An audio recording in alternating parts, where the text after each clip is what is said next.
زبان سے بھی، کیونکہ جس چیز کی محبت انسان کے دل میں ہوتی ہے وہ چیز زبان پر آ کر رہتی ہے۔ یہ ہو نہیں سکتا کہ ہم اللہ تعالیٰ سے محبت کرتے ہوں، دل میں اس کو یاد کرتے ہوں، پھر زبان سے اس کا ذکر کرنا بھول جائیں۔ ذکر الہی تو بندہ مومن کی زندگی میں غیر محسوس طریقے سے شامل ہو جاتا ہے۔ اس کی اس طرح عادت ہو جاتی ہے کہ انسان اٹھتے بیٹھتے چلتے پھرتے تنہائی میں سبز کے بیچ میں بیٹھ کر اپنے رب کو یاد کرتا رہتا ہے، دل ہی دل میں یا زیر لب۔ وہ اپنے رب کو کسی حال میں بھی نہیں بھولتا، اور بھولے بھی کیوں؟ اس لیے کہ اس کی ذات پر رب کے احسانات ہر ایک سے بڑھ کر ہیں۔ اس کی نگاہیں ہر طرف رب کے کمالات دیکھتی ہیں، وہ ہر طرف رب کی نعمتوں کو دیکھ کر سرشار ہوتا رہتا ہے۔ وہ جس طرف بھی نظر اٹھاتا ہے وہیں اس کو رب کی قدرت اور تخلیق نظر آتی ہے۔ اپنے سامنے، دائیں بائیں، اوپر نیچے، ہر طرف زمین آسمان، جو کچھ بھی بنا ہوا ہے، جو کچھ بھی پھیلا ہوا ہے، وہ سب اس کے رب کا بنایا ہوا ہے۔ پھر وہ اس رب کو کیسے بھلا سکتا ہے؟ قرآن پاک میں اہل ایمان کو ذکر کرنے کی تلقین کی گئی ہے۔ اللہ سبحانہ وتعالیٰ فرماتے ہیں فَاذْكُرُونِي أَذْكُرْكُمْ، تم مجھے یاد کرو، تم میرا ذکر کرو، میں تمہیں یاد کروں گا۔ ایک اور جگہ پر فرمایا وَاذْكُرْ رَبَّكَ فِي نَفْسِكَ تَضَرُّعًا وَخِيفَةً وَدُونَ الْجَهْرِ مِنَ الْقَوْلِ بِالْغُدُوِّ وَالْآصَالِ وَلَا تَكُن مِّنَ الْغَافِلِينَ، اور اپنے پروردگار کو دل ہی دل میں عاجزی اور خوف کے ساتھ اور آہستہ آواز سے صبح و شام یاد کرتے رہو، اور دیکھنا غافل نہ ہونا، یعنی رب کی یاد سے کبھی بھی غفلت اختیار نہ کرنا۔ ایک اور جگہ پر فرمایا وَاذْكُرُوا اللَّهَ كَثِيرًا لَعَلَّكُمْ تُفْلِحُونَ، اور اللہ کا ذکر کرو کثرت کے ساتھ، بہت زیادہ۔ کیوں؟ لَعَلَّكُمْ تُفْلِحُونَ، تاکہ تم فلاح پاؤ، کامیاب ہو جاؤ۔ اس سے پتہ چلتا ہے کہ اللہ تعالیٰ کو یاد کرنا کامیابی کی علامت ہے، اللہ کے ذکر میں کامیابی کی ضمانت ہے۔ مومن مردوں اور عورتوں کی صفت قرآن پاک میں یہی بیان کی گئی ہے کہ وہ بہت زیادہ اللہ کا ذکر کرنے والے ہوتے ہیں۔ سورۃ الاحزاب میں آتا ہے وَالذَّاكِرِينَ اللَّهَ كَثِيرًا وَالذَّاكِرَاتِ، اور اللہ کا ذکر کرنے والے مرد اور اللہ کا ذکر کرنے والی عورتیں جو کثرت سے اللہ کا ذکر کرتی ہیں۔ کثیراً اعد اللہ لہم مغفرۃ واجرا عظیما، اللہ نے ان کے لیے بخشش اور بہت بڑے اجر کا وعدہ کر رکھا ہے۔ اور پھر یہ کہ ذکر کرنے کے لیے کوئی خاص وقت مقرر نہیں، انسان ہر حال میں ذکر کر سکتا ہے، ہر وقت میں ذکر کر سکتا ہے۔ نبی صلی اللہ علیہ وسلم کے بارے میں آتا ہے کان یذکر اللہ فی کل احیانہ، آپ ہر وقت میں، یعنی ہر قسم کے وقت میں، یعنی دن میں یا رات میں، صبح میں یا شام میں اللہ کا ذکر کیا کرتے تھے۔ حدیث پاک میں آتا ہے، حضرت ابو موسیٰ اشعری سے روایت ہے مثل الذی یذکر ربہ والذی لا یذکرہ مثل الحی والمیت، رواہ البخاری۔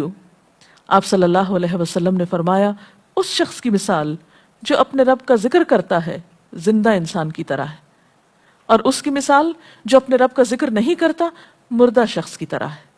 گویا ذکر کرنے والا اور نہ کرنے والا، ان دونوں کے درمیان اتنا ہی فرق ہے جتنا ایک زندہ اور مردہ انسان میں فرق ہوتا ہے۔ اور یہ فرق کتنا بڑا ہے، یعنی انسان تو وہی ہوتا ہے، لیکن زندہ انسان میں اور مردہ انسان میں زندگی اور موت کا فرق ہے۔ بالکل اسی طرح جو شخص اپنے رب کو یاد کرتا ہے، اس کا ذکر کرتا ہے، اس کے اندر ایک زندگی ہے، اس کے اندر ایک خاص خوشی ہوتی ہے، اطمینان ہوتا ہے، اور وہ جو نہیں کرتا اس کا دل مردہ ہوتا ہے، اس کے اندر زندگی کی کوئی امنگ نہیں ہوتی۔ ایک اور حدیث میں آتا ہے نبی صلی اللہ علیہ وسلم نے فرمایا، اللہ تعالیٰ فرماتا ہے میں اپنے بندے کے خیال کے مطابق ہوتا ہوں یا خیال کے ساتھ ہوتا ہوں، جو خیال وہ میرے بارے میں رکھتا ہے میں اسی کے مطابق اس کے ساتھ معاملہ کرتا ہوں، اور میں اس کے ساتھ ہوتا ہوں جب وہ مجھے یاد کرتا ہے۔ گویا ذکر کرنے والے اللہ کی مدد کے مستحق ہوتے ہیں، یعنی اللہ ایسے بندوں کے ساتھ ہوتا ہے جو ذکر کرتے رہتے ہیں۔ اگر وہ مجھ کو اپنے دل میں یاد کرتا ہے تو میں بھی اس کو اپنے دل میں یاد کرتا ہوں، اور اگر وہ مجھے کسی جماعت میں بیٹھ کے یعنی کسی گروپ میں یعنی کہ پبلک میں بیٹھ کے یاد کرتا ہے تو میں اس کو اس سے بہتر جماعت میں یاد کرتا ہوں، یعنی فرشتوں کی جماعت میں یاد کرتا ہوں۔ تو گویا فَاذْكُرُونِي أَذْكُرْكُمْ، تم مجھے یاد رکھو میں تمہیں یاد رکھوں گا۔ تو جو شخص بھی یہ چاہتا ہو کہ اللہ تعالیٰ اس کو یاد رکھے، اس کی مشکل میں اس کی مدد کرے، تو اس کے لیے کیا ضروری ہے کہ پھر وہ ذکر کرتا رہے۔ اور ذکر تمام عبادات کو خوبصورت بناتا ہے۔ مثلا روزہ رکھنا ایک عبادت ہے، لیکن جس روزے میں ذکر الہی ہو اس کا اجر و ثواب کئی گنا بڑھ جائے گا۔ حج ایک عبادت ہے بذات خود، حج کا سفر ایک عبادت ہے، لیکن اس سفر میں انسان اگر ذکر الہی کرتا رہے تو اسی حج کا ثواب کئی گنا بڑھ جائے گا۔ اور نماز تو سراسر ہے ہی اللہ کی یاد کا نام۔ اقم الصلاۃ لذکری، نماز قائم کرو میری یاد کے لیے، اللہ کے ذکر کا بہترین طریقہ ہے۔ ایک اور موقع پر آپ صلی اللہ علیہ وسلم سے جب یہ پوچھا گیا کہ سب سے اچھی نماز کس کی، سب سے اچھا روزہ کس کا، سب سے اچھا حج کس کا، سب سے اچھا مجاہد کون، تو آپ صلی اللہ علیہ وسلم نے ہر بار یہی جواب دیا کہ جو اپنے ان کاموں میں ذکر الہی کثرت کے ساتھ کرے۔ اور ذکر کرنے والے ہر میدان میں آگے نکل جاتے ہیں۔ حدیث پاک میں آتا ہے نبی صلی اللہ علیہ وسلم نے فرمایا مفردون سبقت لے گئے۔ لوگوں نے پوچھا کہ یہ مفردون کون ہیں؟ فرمایا وہ مرد جو کثرت کے ساتھ اللہ کا ذکر کرتے ہیں اور وہ عورتیں جو کثرت کے ساتھ اللہ کو یاد کرتی ہیں۔ اور یہاں آپ نوٹ کر رہے ہیں خاص طور پر مردوں کے ساتھ ساتھ عورتوں کا ذکر بھی ملتا ہے۔ حضرت عبداللہ بن بسر فرماتے ہیں کہ ایک شخص نے عرض کیا یا رسول اللہ صلی اللہ علیہ وسلم، بے شک اسلام کے احکام مجھ پر بہت ہیں، یعنی ذمہ داریاں بہت ہیں، کرنے کے کام بہت ہیں، آپ مجھے کوئی ایسی بات بتائیں جسے میں اپنے لیے لازم کر لوں، یعنی میرے لیے آسان ہو اور میں پابندی سے کر سکوں۔ تو آپ صلی اللہ علیہ وسلم نے فرمایا لا یزال لسانک رطبا من ذکر اللہ، کہ ایک چیز پابندی سے پکڑ لو، اور وہ کیا کہ تیری زبان ہمیشہ اللہ کے ذکر سے تر رہے، ہر دم اللہ کو یاد کرتے رہو۔ اور یہ حقیقت ہے کہ انسان کوئی بھی کام کر رہا ہو، مثلا خواتین کھانا پکا رہی ہیں، گھر صاف کر رہی ہیں، واک کر رہی ہیں، کوئی بھی کام کر رہی ہیں اس طرح کا، تو اس میں ساتھ ساتھ اللہ کی یاد کرتی رہیں، سبحان اللہ، الحمدللہ، اللہ اکبر، استغفر اللہ، لا الہ الا اللہ، ان اذکار کا ورد کرتے رہیں، تو اس میں کام بھی ہوتا رہے گا اور اس کے ساتھ ساتھ اللہ کی یاد بھی ہوتی رہے گی۔ خصوصی طور پر دو کلمات ایسے ہیں جن کے بارے میں بہترین اجر کی خوشخبری سنائی گئی۔ آپ صلی اللہ علیہ وسلم نے فرمایا کلمتان، دو کلمات ایسے ہیں خفیفتان علی اللسان، جو زبان پہ بہت ہلکے ہیں، یعنی پڑھنے میں کچھ مشکل نہیں، ثقیلتان فی المیزان، میزان میں بہت بھاری ہیں، حبیبتان الی الرحمن، رحمان کو بہت محبوب ہیں، اور وہ کیا ہیں؟ سبحان اللہ و بحمدہ، سبحان اللہ العظیم۔ چلتے پھرتے اٹھتے بیٹھتے کام کاج کرتے تسبیح پڑھتے رہنا، ذکر کرتے رہنا انسان کے دل کو جہاں اطمینان بخشتا ہے وہاں اس کے کام کو آسان بھی کر دیتا ہے، اور اللہ کی مدد بھی ساتھ ہوتی ہے۔ اور قرآن پاک میں ایسے لوگوں کے لیے خوشخبری ہے، الا بذکر اللہ تطمئن القلوب، سنو اللہ کے ذکر سے دلوں کو اطمینان ہوتا ہے۔ اور ویسے بھی میزان میں بہت بھاری نیکی ہے۔ ایک حدیث میں آتا ہے کہ رسول اللہ صلی اللہ علیہ وسلم نے لوگوں سے پوچھا کیا میں تمہیں نہ بتاؤں کہ تمہارے اعمال میں سب سے اچھا عمل، سب سے پاکیزہ اور تمہارے درجات کو سب سے زیادہ بڑھانے والا، اور جو تمہارے لیے سونے چاندی کے خرچ کرنے سے زیادہ بہتر ہو، اور اس سے بھی بہتر ہو کہ تم اپنے دشمنوں سے ملو، ان کی گردنیں تم مارو اور وہ تمہاری گردنیں مارے، تو کیا ایسا عمل نہ تمہیں بتاؤں؟ صحابہ نے عرض کیا ضرور یا رسول اللہ صلی اللہ علیہ وسلم، ہمیں ایسا عمل بتائیے۔ تو آپ نے فرمایا وہ اللہ کا ذکر ہے، یعنی تمام اعمال میں وہ سبقت لے جاتا ہے۔ اسی طرح ایک اور حدیث میں ہے رسول اللہ صلی اللہ علیہ وسلم نے فرمایا کہ جب بھی کچھ لوگ بیٹھتے ہیں اور وہ اللہ کا ذکر کرتے ہیں، یعنی کسی مجلس میں اکٹھے ہو کر بیٹھتے ہیں، تو اللہ کی رحمت ان کو ڈھانپ لیتی ہے، ان پر سکینت نازل ہوتی ہے، اللہ تعالیٰ ان کا اپنے ہاں ذکر کرتے ہیں۔ گویا اکیلے بھی ذکر کیا جا سکتا ہے اور کسی مجلس میں اکٹھے بیٹھ کر بھی، پھر اسی طرح صبح و شام بھی، جیسا کہ قرآن پاک میں آتا ہے وَسَبِّحْ بِحَمْدِ رَبِّكَ قَبْلَ طُلُوعِ الشَّمْسِ وَقَبْلَ غُرُوبِهَا، اپنے رب کی تسبیح بیان کرو سورج نکلنے سے پہلے اور اس کے غروب ہونے سے پہلے. ایک اور جگہ پر آتا ہے وَسَبِّحْ بِحَمْدِ رَبِّكَ بِالْعَشِيِّ وَالْإِبْكَارِ، اپنے رب کی حمد و ثنا بیان کرو عشی کے وقت یعنی عصر کے وقت، والابکار اور صبح کے وقت. عشی کا لفظ جو ہے یہ زوال شمس سے غروب شمس کے درمیانی وقت کو کہتے ہیں. پھر اسی طرح انبیاء علیہ السلام کے بارے میں ہم دیکھتے ہیں. حضرت داؤد علیہ السلام بہت خوبصورت آواز سے، بہت خوبصورت انداز میں اللہ تعالیٰ کا ذکر کیا کرتے تھے. نبی صلی اللہ علیہ وسلم نے ایسے لوگوں کے بارے میں بہت خوشخبریاں دی ہیں، اور سب سے بڑی خوشخبری کیا ہے کہ خود اللہ تعالیٰ کا تقرب انسان کو حاصل ہوتا ہے، انسان کے گناہوں کا کفارہ ہوتا رہتا ہے. اور بعض اذکار جو بظاہر تو بہت معمولی نظر آتے ہیں لیکن ان کا اجر و ثواب اتنا ہے کہ انسان حیران ہوتا ہے کہ اتنے کم کلمات کے بدلے اتنا بڑا ثواب. جیسے نبی صلی اللہ علیہ وسلم نے فرمایا کہ الحمدللہ کہنا میزان کو بھر دیتا ہے. اب الحمدللہ دو لفظ ہیں لیکن جو شخص دل سے اس کو ادا کرتا ہے تملا المیزان، میزان بھر جاتا ہے اس سے. سبحان اللہ، الحمدللہ کے کلمات آسمان اور زمین کے درمیان کو پر کر دیتے ہیں. اتنا اجر و ثواب ہے ان چھوٹے چھوٹے کلمات کا بھی، لیکن اکثر شیطان ہمیں ان سے غافل رکھتا ہے. تو ضرورت اس بات کی ہے کہ ہم کثرت کے ساتھ اللہ کو یاد کرنے والے ہوں تاکہ ہمارے دین و دنیا کے کام سنور جائیں اور آخرت میں اللہ کے محبوب اور مقرب بندوں میں ہمارا شمار ہو. اگر اس سلسلے میں آپ کے ذہن میں کوئی سوال ہے تو آپ کر سکتے ہیں. جی آپ پوچھیں. محترم ڈاکٹر صاحبہ، ہمیں آپ بتائیں گے کہ مسنون اذکار کی طرف ہمیں رہنمائی فرمائیے.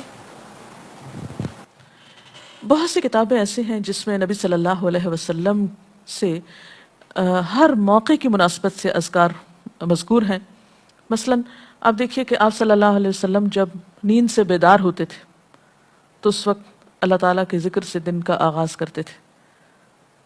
صبح کے وقت الحمدللہ الذی احیانا بعدما اماتنا والیہ النشور. پھر اسی طرح بستر سے اٹھنے کے بعد انسان اپنے قضاء حاجت کے لیے اگر واش روم میں جاتا ہے تو اس وقت بیت الخلاء میں داخل ہونے کے وقت کا ذکر ہے.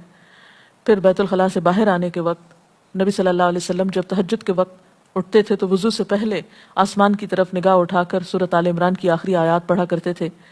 پھر اسی طرح سحری کے وقت خاص طور پر استغفار کا حکم ہے. پھر انسان وضو کرتا ہے تو وضو سے قبل اور وضو کے آخر میں ذکر بتایا گیا، اور وضو کے آخر کا ذکر سبحانک اللہم و بحمدک اشہد ان لا الہ الا انت استغفرک و اتوب الیک کا اتنا ثواب بتایا گیا کہ ایسے شخص کے لیے جو پابندی کے ساتھ یہ ذکر کرتا ہے اس کے لیے جنت کے 8 دروازے کھل جاتے ہیں.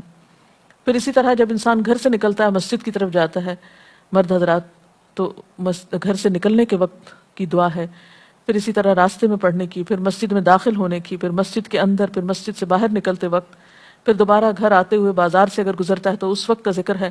پھر گھر میں داخل ہونے کا ذکر ہے. پھر اگر کچھ کھا رہا ہے انسان تو بسم اللہ پڑھ کر کھانے کا آغاز کرتا ہے اور الحمدللہ کے ساتھ پھر اختتام کرتا ہے.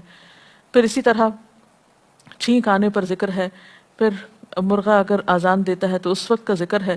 پھر مؤذن کی آزان سن کر انسان اس کو جواب دیتا ہے، اس کے بعد کا پھر ذکر ہے.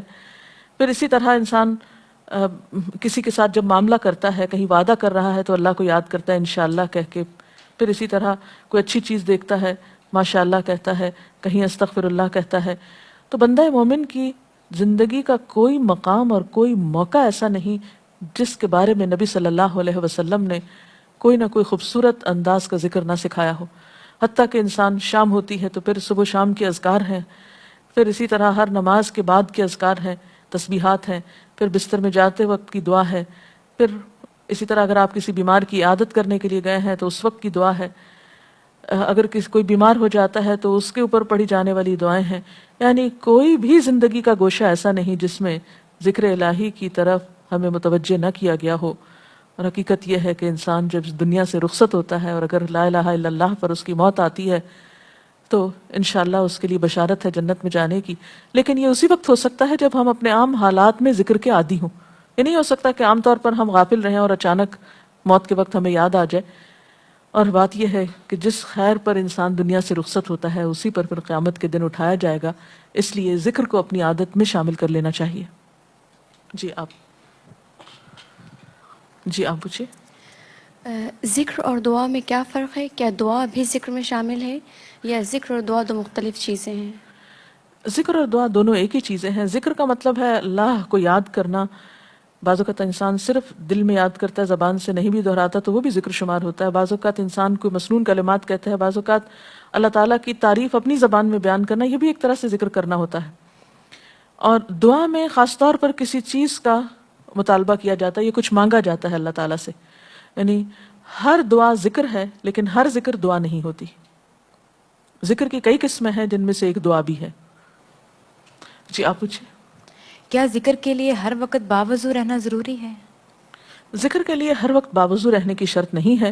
قرآن پاک میں اللہ تعالیٰ فرماتے ہیں الذین یذکرون اللہ قیاما وقعودا وعلی جنوبہم ویتفکرون فی خلق السماوات والارض ربنا ما خلقت ھذا باطلا سبحانک فقنا عذاب النار.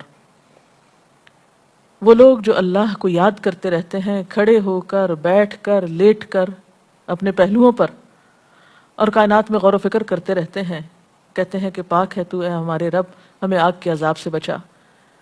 تو اس سے یہ پتہ چلتا ہے کہ انسان بیٹھ کر, چلتے پھرتے اور لیٹ کر بھی اللہ کو یاد کر سکتا ہے. اب لیٹنے کی حالت ایسی جس میں سونا بھی شامل ہے, تو سوتے ہوئے اگر انسان ڈر جائے یا کوئی برا خواب ہے تو اس وقت بھی ذکر کرنا, مسنون ذکر موجود ہے. یعنی اس وقت بھی نبی صلی اللہ علیہ وسلم نے دعا مانگنے کا طریقہ بتایا کہ اب کیا پڑھو, تاکہ تم اس خواب کے خوف سے, اگر کوئی ناپسندیدہ خواب ہے تو اس سے باہر آ جاؤ. تو اب آپ دیکھیں کہ سو کر تو وضو باقی نہیں رہتا, اور اگر اللہ کی یاد کے ساتھ ہر وقت باوضو ہونے کی شرط ہوتی تو پھر تو شاید ہی کوئی ذکر کر سکتا ہر وقت, کیونکہ ایک مشکل کام ہے. وضو نماز کے لیے شرط ہے, نماز وضو کے بغیر نہیں ہوتی, لیکن ذکر آپ وضو کے بغیر کر سکتے ہیں, اور اس میں درود شریف بھی شامل ہے, آیت کریمہ بھی شامل ہے. ہاں افضل ہے اگر آپ کو توفیق اللہ نے دی کہ آپ وضو کے ساتھ ہیں اور وضو کے ساتھ ذکر کریں, لیکن اگر باوضو نہیں ہے تو ذکر سے آپ کو کوئی چیز روک نہیں سکتی, اللہ یہ کہ آپ بیت الخلاء میں ہیں, اس وقت ذکر نہیں کرنا چاہیے. ادروائز آپ عام روٹین کے نارمل کاموں میں اللہ تعالیٰ کو یاد کر سکتے ہیں, خواہ وضو سے ہوں یا بغیر وضو کے ہوں. جی آپ. قرآن پاک جو ہم پڑھ رہے ہوتے ہیں تو کیا ضروری ہے کہ ہم بہت پراپرلی بیٹھ کر پڑھیں, یا ہم ٹیک لگا کے, یا ہم اپنے بستر پہ بھی پڑھ سکتے ہیں؟ افضل تو یہی ہے, پسندیدہ یہی ہے کہ انسان با ادب بیٹھے, لیکن اگر آپ قرآن پاک کا کچھ حصہ زبانی یاد کیے ہوئے ہیں, کچھ صورتیں ایسی آپ کو آتی ہیں اور آپ چلتے پھرتے ان کی دہرائی کرنا چاہتے ہیں تو ایسا بھی کر سکتے ہیں. اجتماعی ذکر کی کیا کیا صورتیں ہو سکتی ہیں؟ اجتماعی ذکر میں قرآن پاک کا پڑھنا, پڑھانا, سیکھنا, سکھانا, اس کو یاد کرنا, یہ تمام چیزیں آتی ہیں. اس کے ساتھ ہی آج کا پروگرام کا وقت ختم ہوتا ہے. اجازت چاہتے ہیں.